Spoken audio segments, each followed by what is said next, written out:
नमस्कार दोस्तों, मैं राजेश्वर जायसवाल हूँ। आप द नीति देख रहे हैं। द नीति में फिर से आपका स्वागत है। बिहार राज्य में हर बार वीडियो से हड़कंप मच जाता है, कभी किसी शिक्षक के, कभी किसी कोचिंग संचालक के। तो इस बार एक अधिकारी जो है एस सिद्धार्थ, बिहार में वो एसीएस हैं, मतलब शिक्षा विभाग में अपर मुख्य सचिव हैं, एसीएस उनको कहा जाता है। और के पाठक के बाद ये आए थे डिपार्टमेंट में, और इनके नाम का भी काफ़ी हड़कंप है। लेकिन ऐसा है कि ये ज़्यादा डांट फटकार नहीं करते किसी के साथ, किसी शिक्षक के साथ, सबको सम्मान भी देते हैं। उन्होंने भी सम्मान दिया। शिक्षा व्यवस्था में या किसी भी व्यवस्था में अगर कोई अधिकारी उसे सुधारने का प्रयत्न कर रहा है या उसमें जो जंग लगी हुई है, जो कुछ कमियां हैं, उसको अगर उजागर करके उसकी सफाई करता है तो वो डिपार्टमेंट को सम्मान ही देता है, मेरा ऐसा मानना है। तो एक औचक निरीक्षण किया इन्होंने और डिपार्टमेंट ने शायद यह डिसीजन लिया है, यह निर्णय लिया है कि रोज लगभग 10 विद्यालयों में ये वीडियो कॉल करेंगे। उन्होंने वीडियो कॉल किया और बहुत सारे सवाल उठाए, सुझाव नहीं दिए और कुछ उपाय नहीं बताया। बताने की ज़रूरत इसलिए नहीं है क्योंकि सारे नॉर्म्स स्कूलों को बताए जा चुके होते हैं, या पहले से ही तय रहता है कि आपको कब आना है, कब जाना है, कितना पढ़ाना है, स्कूल कैसा होना चाहिए, उसकी चारदीवारी कैसी होनी चाहिए, उसमें रंगाई पुताई होनी चाहिए। ये तमाम चीज़ें जो है पहले से तय रहते हैं, इसलिए कुछ बताने की ज़रूरत नहीं है। तो उन्होंने भी किसी स्कूल में किया और एक वीडियो लोड किया है उन्होंने। वो वीडियो मैं आपको दिखाऊंगा। उसमें ज़्यादा से ज़्यादा सवाल हैं। उन्होंने जो सवाल पूछे हैं वो यही है कि भाई ये कौन सा स्कूल है, इसमें कितने शिक्षक हैं, क्लासरूम दिखाइए, यूनिफॉर्म क्यों नहीं है, यूनिफॉर्म गंदा क्यों है, यूनिफॉर्म क्यों नहीं है, क्या पढ़ा रहे हैं, ब्लैक बोर्ड जरा दिखाइए, क्योंकि उससे दिखता है कि आपने कुछ काम किया है कि नहीं, ब्लैक बोर्ड पर पढ़ाया है कि नहीं, क्लासरूम खाली क्यों है, बच्चे नहीं हैं, क्यों नहीं आए, गांव तो इतना बड़ा है, कितने नामांकित हैं, पढ़ाई अभी तक शुरू क्यों नहीं हुई है। यही सब सवाल दरअसल स्कूल में बनता है। स्कूल में तो ऐसा तो है नहीं कि कोई रॉकेट बनाना है, मिसाइल बनाना है या कुछ ऐसा बनाना है कि वो सब सवाल किया जाए। स्कूल में मुख्यतः 2 काम जो है मुख्य होते हैं कि शिक्षक आएँ, बच्चे आएँ और बच्चों को शिक्षक पढ़ाएं। बीच में एक काम और बहुत बड़ा है कि भाई खिचड़ी बनाना है, मिड डे मील जो है, मध्याह्न भोजन जो है उसको बनाना है। तो उसके विषय में भी उन्होंने कुछ सवाल किए हैं या आगे भी करेंगे, जैसे 10 स्कूलों में उन्होंने बताया है। और रंगाई पुताई पर भी हुआ है। लेकिन ये वीडियो देखिए, जो जो सवाल उन्होंने पूछे, क्योंकि जवाब शिक्षक क्या देते हैं वो मैंने दिया नहीं है, क्योंकि उससे वीडियो बहुत ज़्यादा लंबा हो जाएगा। शिक्षक जो है, जो पद्धति है यहाँ की, उस हिसाब से शिक्षक भी बात कर रहे हैं, दिखा रहे हैं। एक हड़कंप तो मची गया है डिपार्टमेंट में। मुझे भी वीडियो जो है कई सारे साथियों ने भेजा है जो शिक्षक हैं, तो उन लोगों ने भेजा है। स्कूल के हेडमास्टर हैं। कौन सा स्कूल है ये? आज कितना टीचर आए हैं? 9 में से 3 है छुट्टी। बच्चे यूनिफॉर्म में क्यों नहीं है? ये बच्ची कौन है यहाँ पे? जी सर, ये बच्ची सब यूनिफॉर्म में नहीं, कोई यूनिफॉर्म ही नहीं है। सर इन लोग से पूछा है तो कोई बता रहा है सर गंदा है, सर ये बता रहा हूँ। अब सब यही बोलते रहेंगे तो यूनिफॉर्म में कौन आएगा? अब क्या पढ़ा रहे हैं, पढ़ा क्या रहे हैं? Sir maths. ब्लैक बोर्ड दिखाइए। अच्छा, ये आज वो पहला मैथ्स वाला क्लास है ना, ये सुबह वाला? तो बच्चों को आ रहा है मैथ्स क्लास 3? क्लास 3। ये खाली क्यों है क्लास? सर ये क्लास बच्चे ही नहीं आज आए। कितने बच्चे नामांकित हैं 16 बच्चे नामांकित। और कितने बच्चे अभी हैं उपस्थित दिखाइए? 8, 9। इतने कम बच्चे क्यों नामांकित है? गांव में और बच्चे नहीं हैं? अब सवाल ये उठता है कि आखिर बच्चे क्यों नहीं आए। सभी जो विद्यालय हैं उसमें बच्चों की संख्या कुछ कम है। बीच में तो ऐसा भी था, उसमें बिहार सरकार ने और शिक्षा विभाग ने कुछ काम किया है कि कुछ बच्चे सरकारी स्कूलों में नामांकित हो जाते थे और प्राइवेट में पढ़ते थे। उसमें लाभ ये होता था उन बच्चों को कि प्राइवेट में वो बढ़िया से पढ़ लेते थे और सरकारी विद्यालयों में जो सुविधाएं मिलती थी सरकार से उसका इस्तेमाल कर लेते थे, जिसमें बहुत सारी चीज़ें हैं। लड़कियों को साइकिल वाइकिल मिलता है, उसमें ड्रेस मिलते हैं, कुछ स्टाइपेंड मिलते हैं, कुछ पैसे मिल सकते हैं। जो भी होगा, मैं बहुत ज़्यादा उन चीज़ों को नहीं जानता, उसकी ज़रूरत भी यहाँ नहीं है। हमें ज़रूरत यह है कि शिक्षा विभाग कर क्या रहा है।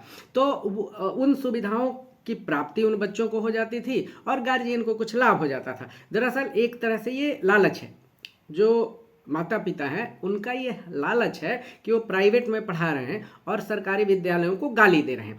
दरअसल नागरिक समाज की भी एक अपनी जिम्मेदारी होती है। जैसे उन्होंने पूछा है जो सचिव साहब हैं कि आखिर बच्चे क्यों नहीं आ रहे, इतना बड़ा गांव है। मैं सचिव साहब से, शिक्षा विभाग से और आईएएस अधिकारियों से भी एक सवाल करूंगा कि भाई ये अभी आपको क्यों दिख रहा है? बच्चे इसलिए नहीं आ रहे हैं कि स्कूलों में पढ़ाई उस स्तर की नहीं हो रही है जिस स्तर की पढ़ाई की अपेक्षा गार्जियन रखते हैं, माता पिता रखते हैं। अब अभी जो सरकारी स्कूल हैं थोड़ी सी स्थिति सही हुई है, लेकिन आपको बताना चाहूँगा मैं कि कई स्कूल ऐसे हैं जहाँ पे नामांकित छात्रों की जो संख्या है, अगर वो सारे स्कूल में आ जाएं, स्कूल भर जाएगा, उतनी जगह नहीं है। इंफ्रास्ट्रक्चर की बहुत भारी कमी है बिहार के सरकारी स्कूलों में। जैसे कुछ स्कूल्स हैं उसमें 2-2.5 कट्ठा में, मान लीजिए उसमें कुछ फील्ड्स के लिए भी जगह रखनी होती है कि बच्चे जहां बैठ सकें और खेल सकें या प्रार्थना के लिए या असेंबली में खड़े हो सकें, तो उतनी जगह सभी स्कूलों में नहीं है। बहुत सारे स्कूलों में है लेकिन बहुत सारे स्कूलों में नहीं है, उसका डाटा हमारे पास अवेलेबल नहीं है। तो उसकी व्यवस्था पहले करनी चाहिए। इसमें जो शिक्षा विभाग है वो एक बेईमानी क्या करता है कि जो प्राइवेट स्कूलों के लिए जगह का निर्धारण होता है कि आपको इतना ज़्यादा ज़मीन चाहिए, इतना ज़मीन चाहिए तब आपको ये मिलेगा, लेकिन सरकारी स्कूलों के लिए शायद वह रूल नहीं है, या होगा तो ये सोचते होंगे कि भाई ये तो अपना स्कूल है, सरकारी है, जैसे चाहो भेड़ बकरियों की तरह ठूस दो। बच्चे उसी तरह होते भी हैं। जैसे एक क्लास में 30 या 40 बच्चों को बैठना होता है, लेकिन कई स्कूलों में कई जो विद्यालय हैं उसके कक्षाओं में 150-150 बच्चे नामांकित हो सकते हैं। कुछ विद्यालयों में 1200-1300 बच्चे हैं, उपस्थिति 400-500 की होती है। सभी आएंगे तो बैठने की जगह भी नहीं मिलेगी और तरीके से बैठ भी नहीं सकता, जैसे उसमें उन्होंने दिखाया भी। ये भी बच्चे नहीं आते हैं कि वो प्राइवेट में पढ़ते हैं। अब कहीं कहीं ये रूल नहीं है, कहीं कहीं तो ये भी है कि बच्चों ने अपना एडमिशन जो है सरकारी स्कूलों में और जाते प्राइवेट में है, भले वहाँ से उनका नाम कट जाए लेकिन जा रहे हैं, ऐसा हो रहा है। बहुत सारे बच्चों ने अपना नाम कटवा लिया है सरकारी से और प्राइवेट में ही शिफ्ट हो गए। उनको पता है कि चाहे ये सरकार जब तक है या जब तक ये व्यवस्था चलेगी तब तक तो ऐसा रहेगा, लेकिन हरदम रहेगा इसकी कोई गारंटी नहीं है। यह भी गारंटी नहीं है कि जो बीपीएससी से शिक्षक आए हैं जो बहुत हाईली क्वालिफाइड है, बहुत खुद के लिए खुद की जानकारियाँ उनकी बहुत ही बेजोड़ है, अच्छी होंगी, इसमें कोई शक नहीं है, वो बढ़िया पढ़ाएंगे इसकी भी कोई गारंटी नहीं है। ये अभिभावक जरूर जानते हैं, इसलिए ये सवाल पैदा होता है और ये जाना जाता है कि ऐसा हो सकता है, तो वो अपने बच्चे का भविष्य नहीं बर्बाद करना चाहते। दूसरी बात ये है कि ये मेरा भी सवाल है सिद्धार्थ साहब से कि भाई एक बात बता दीजिए, पूरे बिहार में आप सर्च कीजिए, 100 बच्चे बता दीजिए, 150 बच्चे जो सरकारी विद्यालयों में पढ़ करके IIT निकाले हों या नीट निकाल लिए हों या दिल्ली यूनिवर्सिटी में उनका एडमिशन हो गया हो। ये हो सकता है कि एडमिशन सरकारी स्कूल में हो सकता है उनका, लेकिन वो पढ़ते बाहर हैं या प्राइवेट में पढ़ते हैं। अभी तो अब ये शुरू हो गया है कि नहीं भाई एक ही जगह नाम आपको रखना है, नहीं तो प्रायः ऐसा होता था कि वहाँ पढ़ते थे वहाँ उनका नाम होता था। मेरा दूसरा सबसे बड़ा सवाल है कि भाई सरकारी विद्यालय में तब तक सभी छात्र नहीं जाएंगे, तब तक सभी अभिभावक अपने बच्चों को नहीं भेजेंगे, तब तक वहां सरकारी अधिकारियों के बच्चे नहीं पढ़ेंगे। किसी भी सरकारी विद्यालय में अगर IAS का बच्चा पढ़ता है, IPS का बच्चा पढ़ता है, तब तो लोग प्रेरित होंगे कि नहीं इस स्कूल में पढ़ाई अच्छी होगी क्योंकि सरकारी अधिकारियों के बच्चे भी यहाँ पढ़ते हैं, इसलिए जाना चाहिए और बच्चों को भेजा जाना चाहिए। हम लोग भी सरकारी स्कूल से पढ़े हैं, मैं खुद मोतिहारी के जिला स्कूल से पढ़ा हूँ, तो वहाँ पे जो कलेक्टर साहब थे उनके बच्चे भी पढ़ते थे, SP साहब के भी बच्चे पढ़ते थे, जिला जज के बच्चे भी पढ़ते थे, बड़े बड़े अधिकारियों के बच्चे पढ़ते थे और उस समय कंपटीशन से उसमें एडमिशन होता था। जिला स्कूल मोतिहारी बहुत लोग पढ़े हुए हैं और उस समय का उस सिरमौर स्कूल था और भी सरकारी स्कूल था, जैसे मंगल सेमिनरी था, उसके बाद गोपाल सा था, ये सभी अपने समय के बहुत ही अच्छे स्कूल थे।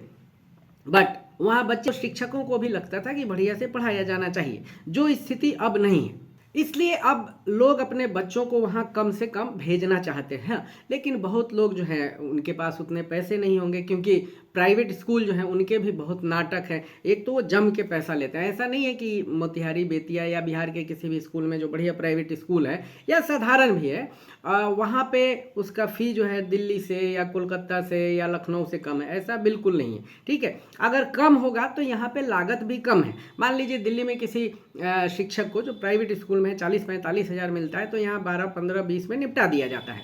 तो आप उस हिसाब से यहाँ के जो प्राइवेट स्कूल हैं उनकी गुणवत्ता भी नहीं है, लेकिन लोगों की मजबूरी ये है कि स्कूल साफ़ सुथरे होंगे, खेलने की व्यवस्था अच्छी होगी, फील्ड्स बड़े होंगे, कक्षाएं साफ़ सुथरी होंगी, शिक्षक जो हैं उनके लैंग्वेज अच्छे होंगे, वो बढ़िया से बताएंगे, वो फ्यूचरिस्टिक बनाएंगे उनको कि भविष्य में आपको ये बनना है, ऐसा ऐसा है, दुनिया में ये हो रहा है, जो अभी के सरकारी स्कूल में बिल्कुल ही नहीं है।